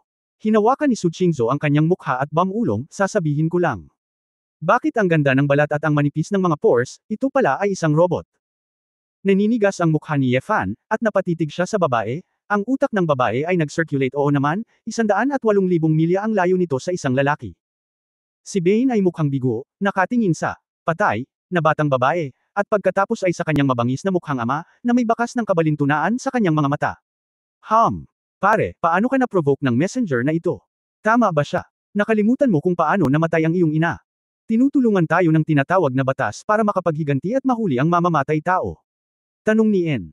Masyadong tamad si Carlock para makipag-usap sa kanya ng walang kaparirikon, wala ako sa mood makipagtalo sa iyo ngayon, magbihis ka kaagad, at isasama kita para tingnan ang iyong katawan. I'm in good health. I don't need testing. Ikaw kasi, bakit mo tinututulan ang ebolusyon ng tao? Dahil ba sa sobrang simple ng kapangyarihan ko, hindi balanse ang iyong pag-iisip? Napaka-invisible mo, may nagpapalakas sa ordinaryong tao. Pagkamakatarungan, kalayaan, hindi ba ito ang kagandahang hinahangad ng bansang ito? Sa wakas dapat may gumawa ng lahat ng ito, bakit mo pinipigilan? Sumigaw si Bane kay Roran, isang bugzo ng galit ang umahan sa dibdib, at nagsimulang uminit muli ang katawan. Hoy! Brat! Bilasan mo tumigil ka. Napagtanto ni Carlock na maaaring masunog muli ang kanyang anak, at hindi niya napigilan ang pagmamadali sa kanya. Ngunit umiling si Bane at sinabing, hindi. Ito ang kapangyarihan ko, bakit ako titigil? Gusto kong maging pioneer ng ebolusyon, gusto kong magsumikap para maging mas malakas, at walang sinuman sa inyo ang makakapigil sa akin na maging malakas. WHO. Bago niya magawa. Matapos magsalita, nabalot muli ng apoy ang katawan ni Bane, at mabilis pang nasunog ng apoy ang sahig. Miss Su, pigilan mo siya. Tumalikod si Carlock. Naunawaan ni Su Qingzhou, at maglulunsad na sana ng Xuanming True Qi, ngunit nakita niyang tumalikod si Bane at tumakbo palabas. Nakita ito ni Ye Fan, kumislap ang kanyang figure, at nagmamadali siyang lumabas ng bahay, na direktang hamarang kay Bane. Walang gustong manakit sa iyo, ang iyong ama ay para sa iyong kapakanan, mature, hindi ka anak ng rebelyon, matigas na sabi ni Ye Fan. Ayaw makinig ni Bane dito. Siya ay umungal, at ang apoy sa kanyang buong katawan ay muling tumaas, namamaga ng 3 o 4 na beses, naging isang higanteng apoy. Isang nakakapasong heatwave ang umalangaw, na nagpapainit sa lahat ng nasa labas ng pinto. Nakita ni Su Qingzhou na malapit na siyang sumugod kay Ye Fan, at gagawa pa sana siya ng isa pang shot, ngunit nakita niyang iniunat ni Ye Fan ang kanyang kamay, senyales na huwag siyang kumilos. Sa oras na ito, si Bane, tulad ng isang baliw na hayop, ay sinuntok ng kamao si Ye Fan, tulad ng apoy ng pagsabog ng gas, na parang nilalamon ang buong katawan ni Ye Fan. Ngunit pagkatapos ng matikas na pag-iwas ni Ye Fan, nag-shoot siya ng sword intent at tinamaan ang guya ni Bane mula sa likod. Napasigaw si Bane at diretsyong bumagsak sa lupa, hindi na muling makatayo. Dahil sa sakit, mabilis na naapula ang apoy sa kanyang katawan. Kinagat ni Bane ang kanyang mga ngipin at mariing tinitigan si Ye Fan, patayin mo ako kung kaya mo, at kapag nagtagumpay ako sa aking kapangyarihan, maaaring hindi kita kalaban. Si Ye Fan ay hindi nakaimik, ang ganitong uri ng walang kabuluhang pagpukaw, siya ay wala akong pakialam. Tumahimik ka. Lumapit si Carlock sa oras na ito, hinawakan si Bane, at sinuntok sa mukha ang kanyang anak, maglinis ka nga. Tatay mo ako, sasaktan ba kita? Duguan ang bibig ni Bane, mapang-uyam niyang sinabi, anong uri ka ng ama? Hindi ka gumaganti sa paghihiganti ng iyong ina, at nakikipag-hangout ka pa rin sa asong iyon at binugbog ako sa harap ng mga tagalabas. Tatay din ba ito? Ikaw, namula ang mga mata ni Carlock, hindi mabilang na masalimuot na emosyon ang bamaha sa aking puso, at ako ay natigilan. Sa sandaling ito, biglang naramdaman ni Bane na may mali, biglang lumuwa ang kanyang mga mata, nagkontrata ang kanyang mga pupil, at ang kanyang buong katawan ay nanginginig ng husto. Ako. Paano ako? Nang makita ang baluktot at masakit na tingin ni Bane, mabilis na nagtipon ang lahat. Biglang nagising si Carlock, niyakap ang kanyang anak at tinanong, Bane, ano bang nangyayari sa'yo? Nasaan ang pakiramdam mo? Pare, ako, masama ang pakiramdam ko, tatay, tulungan mo ako, ayoko pang mamatay. Walang magawa at takot na umiyak si Bane, makikita sa kanyang mukha ang iba't ibang meridian, asul, pula, asul at berde, at ito ay lubhang kakaiba. Sinubukan ng isang kamay ni Bane na yakapin ang kanyang ama, ngunit walang epekto. Anak, huwag mo akong takutin, baby. Anong nangyayari? Bago pa makapagtanong ng malinaw si Carlock, nakita na niya ang katawan ni Bane, na parang unti-unting naging transparent na likido, patuloy na kumukupas. Sa loob ng 10 segundo, lamambot at natunaw ang katawan ni Bane, tulad ng natutunaw na yelo at nyebe, at parang mainit na keso. Matapos ma-deform ang buong tao, natunaw ito sa mga kamay ni Carlock. Natigilan si Carlock, puno ng takot at kawalan ng kakayahan ng kanyang mga mata, at hindi niya ito mahuli. Nakikita lang niya ang kanyang laman at dugo na nagiging pool ng walang kulay na likido. Putok. Lumuhod si Carlock sa basang lupa, ubo-ubo, sa kanyang lalamunan, pinipigilang umiyak, tumulo ang luha. Bane, anak ko. Carlock double ang lupa kung saan binitukan ang mga kamao, natamba, at ang pusong figure ay nagparamdam sa lahat ng tao sa paligid niya ng sakit. Talagang umalis siya. Nawala ang kanyang kaluluwa, bakas ito sa mga mata ni Niewuyo. Jingying, malungkot sa pagkawala ng isang matandang kaibigan. Si Ye Fan ay kumislap ng inspirasyon sa kanyang isipan, at bamulong, hindi nakakagulat, hindi ko mahanap ang mga evolusyonaryong iyon. Hindi sila nakatago, sila ay wala na. Bigla ding nagising si Su Qingzhou at ang iba pa. Kinikilig ako kapag iniisip ko ang posibilidad na ito. Kabanata 1689 na Slaughter God. 1689. Brother Ye Fan, ibig mong sabihin. Lahat na sila. Naging. Si Ji Wanqing, na sumunod. Halos umiyak nang makita ang eksenang ito. Umiling si Ye Fan, hindi ako sigurado kung lahat sila ay nagiging likido na tulad nito, ngunit kahit papaano ay mapapatunayan nito ang isang bagay. Ang tinatawag na evolutionary plan na ito ay puno ng mga panganib. Ito ay hindi upang hayaan ang mga tao na mag-evolve, ito ay pagkuha lamang ng mga tao. Gumawa ng mga live na eksperimento. Wala silang pakialam sa buhay ng mga reformang ito. Tulad ng sinabi mo, ang paghila ng mga seedlings upang hikayatin ang paglaki ay isang pag-uugali ng pagpapakamatay. Paanong napakadaling makuha ang tunay na kapangyarihan, na pabuntong hininga si Niewuyo? Pagkatapos magsalita, naglakad si Niewuyu sa likod ni Carlock at bahagyang tinapik ang balikat ng matandang kaibigan, ngunit hindi siya makapagsalita ng kahit anong salita ng aliw. Ang puti ay nagpapadala ng itim na buhok, walang higit na kalungkutan sa mundo kaysa dito. Ang Barton Farm ay nasa kalagayan din ng pagkabalisa at kalungkutan. Ang tinaguri ang evolutionary, nakakakilabot ang katotohanan, kung kumalat ang ganitong balita, tinatayang mayayanig ang buong bansa. Inimpake ni Carlock ang mga damit ng kanyang anak, at pagkatapos ay sinaklot ang piraso ng lupa kung saan natunaw si Bane. Ang lupa, damit, ay inilibing sa tabi ng puntod ng kanyang yumaong asawa ni Carlock. Dumating ang pari mula sa bayan, at pagkatapos ng simpleng libing, nakita ng lahat na si Carlock ay nakaupong mag-isa sa harap ng mga lapida ng kanyang asawa at anak, na parang nawala ang kanyang kaluluwa. Sumugod din si Sonia mula sa opisina patungo sa bukid, ngunit wala siyang magawa. Gusto niya itong aliwin, ngunit itinulak siya ni Carlock. Sa desperasyon, maaari lamang maging abala si Sonia sa pakikipag-ugnayan sa federal na pamahalaan, sa FBI, at iba pa. Upang sabihin sa kanila ang bagong sitwasyon ng ebolusyonaryo, at subukang hanapin ang salarin sa likod nito sa lalong madaling panahon. Hindi ibinigay ni Yefan ang bangkay ng babaeng messenger. Nagpadala siya ng isang tao upang dalhin ito sa pamamagitan ng hangin at ihatid ito pabalik sa Purgatory Island sa lalong madaling panahon. Sa mga tuntunin ng pagsusuri sa mga teknolohikal na kakayahan ng mga makalangit na taong ito, naniniwala pa rin si Yefan kay Chu Yunyao. Ang dahilan kung bakit hindi niya ito ibinalik sa Sia Kingdom ay higit sa lahat dahil ito ay masyadong maraming oras, at si Chu Yunyao ay maaari nang gumamit ng espasyo upang tumalon at maglakbay ng direkta sa magkabilang panig, kaya maaari itong makatipid ng maraming oras. Nalaman ni Chu Yunyao na nakatagpo si Yefan ng isang kawili-wiling bagay sa Mystery Country sa pagkakataong ito, at nagsisisi na hindi niya ito makita ng sarili niyang mga mata. Hiniling din ng babae kay Yefan na magpadala ng ilang lupa sa lugar kung saan namatay si Bane. Kahit na ito ay naging likido, nais niyang suriin ang mga sangkap. Medyo walang magawa si Yefan tungkol sa kabaliwan ng siyentipikong pananaliksik ng babae, kaya kailangan niyang palihim na gumawa ng dumi para hindi mapansin ni Carlock. Kasabay nito, hiniling din ni Su Qingzhou kay tiya niya na tumuon sa pangunahing focus ng intelligence exploration sa insidenteng ito, upang makahanap ng maraming pahiwatig hanggat maaari tungkol sa mga ebolusyonaryo at robot na mensahero sa iba't ibang lugar. Kaya lang, ang mga Diyos ay tila nagbabantay sa mga mata ng langit mula pa sa simula, at ang mga teknikal na paraan ay matalino, kaya ang epekto ay napakaliit. Mabilis na lumipas ang abalang hapon, ngunit ang may-ari ng bukid ay walang balak na bumalik sa bahay. Nang dumilim ang araw na iyon, naglakad si Yefan papunta kay Carlock ng mag-isa. Tiningnan ng lalaki ang mga salitang, Son Ban Pattern, na nakasulat sa bagong lapida, walang ekspresyon ang mukha, parang iskulturang bato. Napabuntong hininga si Yefan at sinabing, pasensya na, kung hindi kami dumating, baka wala si Bane ng ganitong bagay. Saglit na natahimik si Carlock, pagkatapos ay dahan-daang lumingon at sinabing, inimbitahan ka namin dito, kaya ano ang dapat ihingi ng tawad?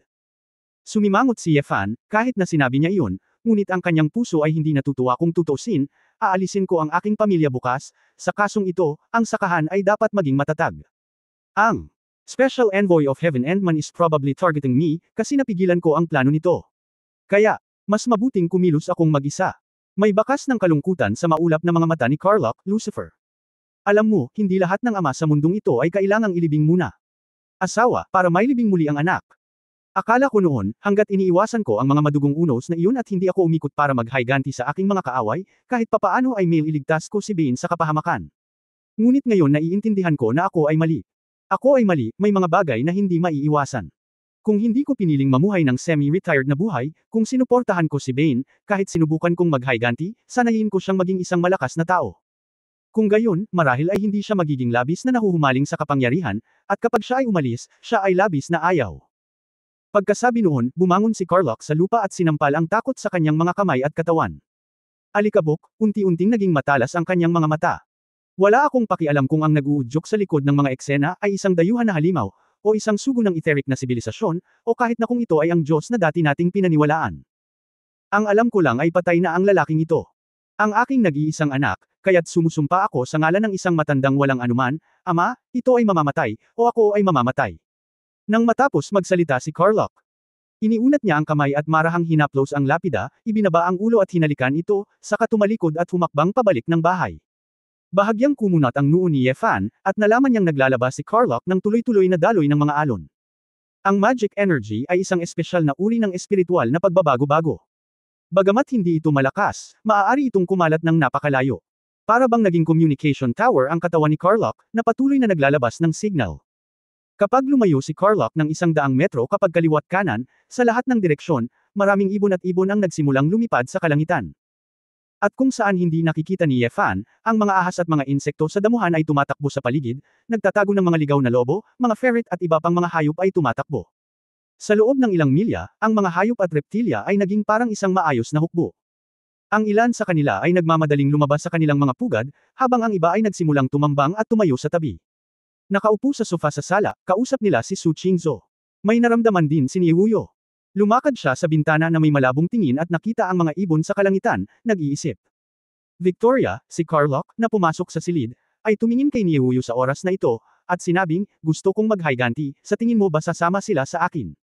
Tumingin sa kanya si Nihuyo at narinig ang tanong, sila, hindi maiwasang mapangiti, huwag mo silang pag-usapan, kahit ako ay magiging masaya. Yugang, ito ay bagay para sa lahat ng sangkatauhan, at para sa pagiging makasarili, masakit sa ating lahat. Hehe. Ngumisi si Carlock, nakakatakot talaga, ang magic natin ay ipinasa mula sa mga Diyos, pero ngayon. Papatayin natin ang Diyos. Sa tingin namin ito ay isang Diyos, ito ay isang Diyos, kung sa tingin mo ito ay isang kasuklam-suklam na manghihimasok, kung gayon ito ay wala. Malamig na sabi ni Nihuyo. Pumasok si Ye Fan sa silid at narinig ang pag-uusap ng dalawa.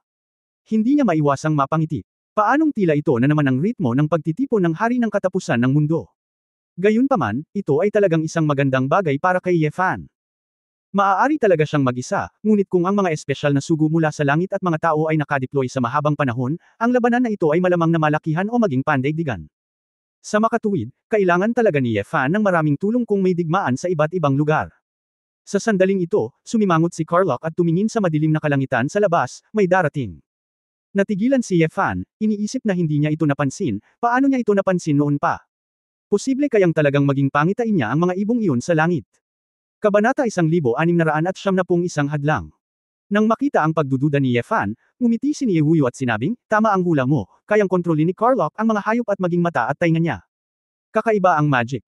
Ang ilang mga aspeto ay napakahina, ngunit ang ilang mga aspeto ay napaka-mapagkakatiwalaan. Tumango si Ye Fan. Nag-iisip pa rin siya kanina, kung ang magic ng Beastmaster na ito ay nagdidirekta lamang sa isang grupo ng mga halimaw na tumakbo sa paligid. Pero, ngayon tila ang paggamit lamang ng mga hayop bilang mga scout ay talagang lubhang kapakipakinabang, dahil ang mga hayop ay madalas na nasa lahat ng dako. Ang mga katangian at iba't ibang mga hayop ay tumutukoy din na ang kanyang mahika ay magiging napaka-functional. Gayunpaman, tulad ng sinabi ni Nihuyo, sa kasalukuyan, ang kanyang frontal combat power ay dapat na isang kahinaan. Sa sandaling ito, ang tunog ng isang helicopter ay nagmula sa langit, at talagang may papalapit. Hindi. Maya-maya, isang itim na helicopter na may Fire Dragon totem ang dumaong sa bukid, at isang lalaki ang bumaba. Ang taong ito ay nakasuot ng itim, may balingkinitan at matibay na figure, itim na buhok, kutis ng trigo, matipunong mukha, at may itim na espada sa kanyang baywang. Pumasok ang lalaki sa silid at nakita ang lahat na may ngiti sa kanyang mukha, at sa wakas ay nahulog ang kanyang mga mata kay Ye Fan ng may emosyon. Long time no see, Lucifer, I didn't expect to meet again, you are already the pinnacle of the underground world, mahinang sabi ng lalaki. Dak, halos hindi ito makilala ni Ye Fan. Ang lalaking ito na may misteryosong masamang espiritu ay ang itim na Dragon Knight na si Dak Seller. Masculine and fierce knight ang lalaking nasa alaala ko, pero ngayon, isa na siyang assassin na nagtatago sa dilim. Ano, malaki na ba ang pinagbago ng itsura ko? O nalaman mo ba na nagbago ang hairstyle ko? Nakangiting tanong ni Doc. Si Ye Fan ay tumingin sa kanya ng may kainahinala, pakiramdam na tama si Doc, ngunit sa kaibuturan, mayroon pa ring kakaibang pakiramdam. Bakit parang iba ka sa dati? Tanong ni Ye Fan. Walang ganang ibinuka ni Doc ang kanyang mga kamay, lumakad at sinabing, Hoy, buddy, paano ako naiiba? Ang tagal na nating hindi nagkikita, at nagtatanong ka ng mga ganoong kakaibang tanong sa sandaling magkita tayo. Friendship muna ba tayo? Mga yakap. Ibinuka ni Doc ang kanyang mga braso at ngumiti ng matamis. Oo. Hindi naman tumanggi si Fan, at ngumiti ng bahagya, balak siyang yakapin ng matino. Pero, kakadikit pa lang ng kamay ni Doc sa likod ni Ye Fan, biglang. Isang matalim na malamig na liwanag ang lumitaw sa kanyang mga kamay. Asawa. Nakita lang ni Su Qingzhou ang anomalya mula sa kanyang pananaw, at napabulalas nang makita niyang hindi ito maganda. Sa sandaling ito, nang akala ng lahat na si Ye Fan ay aatake, isang gintong sword intenchi ang biglang bumungad kay Ye Fan. Bang! Diretsyong napailing ang katawan ni Doc palabas ng pinto. Nahulog din sa lupa ang isang karayom sa kanyang kamay. Oo. Kinuha ng Fan ang syringe na may transparent na likido, tumingin kay Dake na nakahandusay sa lupa sa labas ng pinto, at sinabing, ang paggamit ng diskarteng ito laban sa akin ay masyadong kasuklam-suklam. Hoy! Bumangon si Itik sa lupa, bagamat medyo nasira ang kanyang damit, ngunit hindi man lang nasugatan ang kanyang katawan. Lucifer, paano mo nalaman, hindi dapat ako may naglalabasang kahit anong pagpatay na intensyon. Oo. Walang ekspresyong sinabi ni Fan, matagal na simula noong huli tayong naghiwalay, ngunit ang iyong lakas ay hindi bumuti, na hindi makatwiran. Isa pa, hindi ka kamukha ng Dake na kilala ko sa lahat, kahit na ang iyong hininga at hitsura ang mga boses ay eksaktong pareho, ngunit hindi ito tulad ng, ito ay hindi katulad. Sabihin mo, nasaan ang totoong Black Dragon Knight na si Dak Solar, at sino ka? Ginalaw ni Dak ang kanyang leeg, hinugot ang malapad na espada sa kanyang baywang, at ngumisi. Ako si Dak Solar, at ako ang nag-iisang Black Dragon Knight sa mundong ito. Kung gayon ay walang paraan, si Yefan ay bumantong hininga, at isang umiwas na pasulong, tulad ng isang teleportasyon, ang isang tuwid na uppercut ay magpapatumba kay Dak na lumilipad. Ngunit nang ang kamao ni Yefan ay tatama na kay Dak, si Dak, na hindi nakaiwas sa orihinal, ay naging ulap ng itim na ambon. Pagkatapos, ang itim na ambon ay namuo sa anyo ng tao ni Dak sa likod ni Yefan, at sinaksak ng espada ang likod ng ulo ni Yefan. Oo. Fan almost instinctively pinahit niya ang kanyang kamay gamit ang isang kutsilyo at hinampas ang malapad na espada. Keng. Ang kamay ni Yefan ay parang pinong bakal, at ang malapad na espada ay umugang. Kasabay nito, ang kaliwang kamay ni Yefan ay agad na naglabas ng espada, gustong saksakin si Dak ng isang hampas. Ngunit sa sandaling ito, si Dak ang lalaki at ang espada ay naging itim na ambon at lumitaw ng mahigit 10 metro ang layo mula kay Yefan, na muling hinubog ang anyo ng tao. Grabe, Lucifer, sa bilis ng reaksyon at physical fitness mo, tao ka pa rin ba? Hindi na itago ni Dak ang pagtataka. Nagtakbuhan ang lahat sa labas ng bahay sa oras na ito, at lahat sila ay nagpipigil ng hininga nang makita ang sitwasyon. Nagulat silang lahat sa kakayahan ni Dak. Naguguluhan din si Yefan, naging itim ang lalaking ito. Ang kakayahan ng fog ay katulad ng particleization ni air. Gayunpaman, ang itim na fog na ito ay maaari lamang ituring bilang isang napakababang mahinang bersyon. Dahil ang particleization ni air ay maaaring gawing mga particle na hindi nakikita ng mata, at maaaring tumagal ng mahabang panahon ang lupa ay hindi namumuo at gumagalaw ng napakabilis. At, ang itim na fog na ito ay tila nabuo sa ambon, at dapat na muling eye-condensed sa loob ng isang tiyak na tagal ng panahon, mas katulad ng isang sobrang lakas ng panandaliang singaw. Evolver. Biglang may naisip si Yefan, evolutionary ka rin ba? Tama, ngayon ako, Dak Solar, isa ng dakilang evolutionary person, pagmamalaki ni Dak. Isang pagdududa ang sumilay sa mga mata ni Yefan, ang taong nasa harap niya ba ay ang Dak na kilala niya? O, impostor lang. Ako ang kausap, ikaw ba yan? Nagkibit balikat si Ke, sino pa kaya? Teka, bakit ka nandito ngayon? Pinadala ka ng Diyos na iyon dito. Tanong ni Yefan. Nang hihinayang sinabi, sa pagtingin sa mga pagpili na ginawa mo noon, malalaman na namin na ikaw ay laban sa ebolusyon ng mga tao. Dahil ito ang kaso, sa kakulang palitan si Supreme Master at padalhan kita ng message, sana wag. Gumawa ng labis na walang kabuluhang pagtutol. Kung hindi, mabubura ka lang namin at ang oposisyon sa paligid mo. Oo. Biglang napagtanto ng Fan na ang nangyari sa nakalipas na 2 araw ay magkakaugnay. Mula nang tawagan niya si Doc, nagsimula na ang kabilang partido na mag-deploy. Upang makita kung hahadlangan niya ang paglitaw ng evolusyonaryo, nagpadala siya ng isang mensahero upang bigyan si Bane, na gutom sa kapangyarihan, ng mga superpower. Kung mahinahong tanggapin ni Yefan at ng iba pa na mayroon siyang superpowers, kung gayon may pag-uusapan, kung hindi, magkaaway sila. Sinadya ninyong inayos ang robot na iyon para ibahin ang anyo ni Bane, at pagkatapos ay subukan ang aking ugali.